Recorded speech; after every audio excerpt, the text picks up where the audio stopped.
আসসালামু আলাইকুম হুজুর। আপনি বক্তা হলেন কিভাবে? আচ্ছা, যেহেতু প্রশ্ন করেছে সংক্ষিপ্ত আকারে উত্তর দিই। শুনেন, প্রত্যেকটা জিনিসের পিছনে একটা স্টোরি থাকে। আমি যখন ছোট্ট ছিলাম, ছোট্ট থেকে কিন্তু আমার অনেক স্বপ্ন যে আমি বড় হয়ে ছোটখাটো না, বড় বক্তা হব। আমার ছোট থেকে স্বপ্ন ছিল যে জীবনে যদি বক্তা হতেই হয়, ছোটখাটো বক্তা হব না। আল্লাহ যদি চায় ইনশাআল্লাহ বড় বক্তা হব। তখন দেখতাম আল্লামা দেলাওয়ার হোসেন সাইদি সাহেবের ওয়াজ, তখন দেখতাম আল্লামা তারেক মনোয়ারের ওয়াজ। দেখে দেখে বলতাম যে আরে বক্তা হলে তো এদের মতো বক্তা হতে হবে।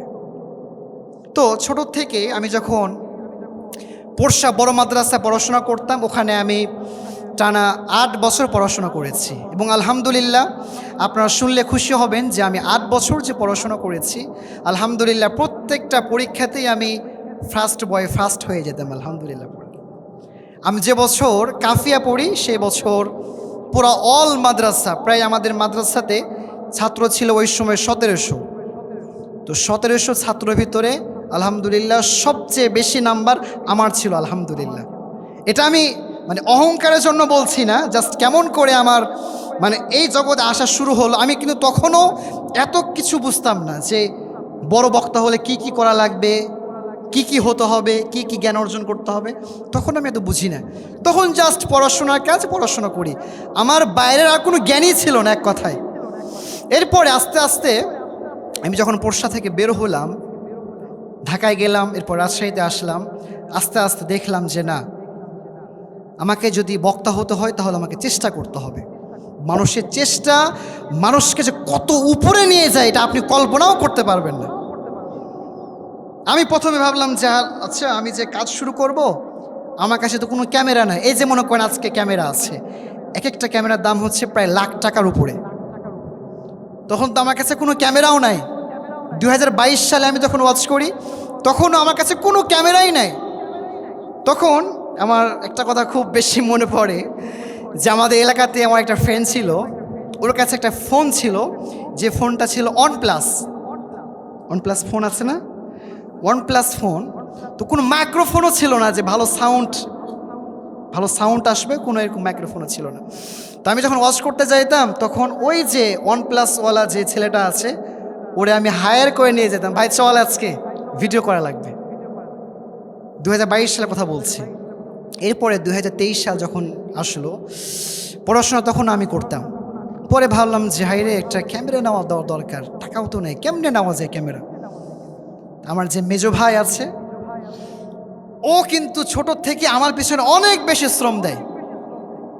তো ও একবার কেমনে আলহামদুলিল্লাহ একটা ক্যামেরা নিয়ে ফেললো, প্রায় ১ লাখ টাকা দিয়ে এটা ক্যামেরা নিয়ে ফেললো। তো যখন ক্যামেরা নেওয়ার পরে ভিডিও করার পরে আমরা যখন এবার এডিট করব, সাউন্ড ভালো করতে হবে। তো সাউন্ড ভালো করার জন্য তো একটা পিসি দরকার, কম্পিউটার দরকার, কম্পিউটার নাই আমাদের কাছে।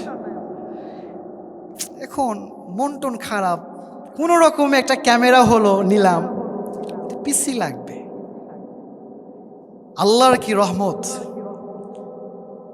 এই গত কিছুদিন পূর্বেই আল্লাহ তাআলা পিসিটার ব্যবস্থা করে দিয়েছে আলহামদুলিল্লাহ। এখন বর্তমানে আমাদের কাছে ২-৩টে ক্যামেরা কোনো ব্যাপারও না আলহামদুলিল্লাহ। এখন এই যে ক্যামেরা দিয়ে রেকর্ড হয়, আপনারা শুনেন। জাস্ট নিজের ইচ্ছা থাকলে, যদি আপনার ইচ্ছা থাকে, এই ইচ্ছায় আপনাকে একটা সময় সফলতার উচ্চ শিখরে পৌঁছে দিবে। জাস্ট আপনার ইচ্ছা শক্তি থাকা লাগবে। এই যে আজকে আমি যা যা বললাম, আগামীকাল এগুলো সব আপনার অনলাইনে পেয়ে যাবেন, সব চলে আসবে। যারা আমার সাথে অ্যাড আছেন, আমার পেজে অ্যাড আছেন, ইউটিউবে অ্যাড আছেন, তারা পেয়ে যাবেন ইনশাল্লাহ। আমি এজন্য বলবো যে প্রশ্ন করেছে তাকে বলবো, হয়তো সেও হতে চায় বক্তা, এরকম হয়তো হতে পারে আর কি।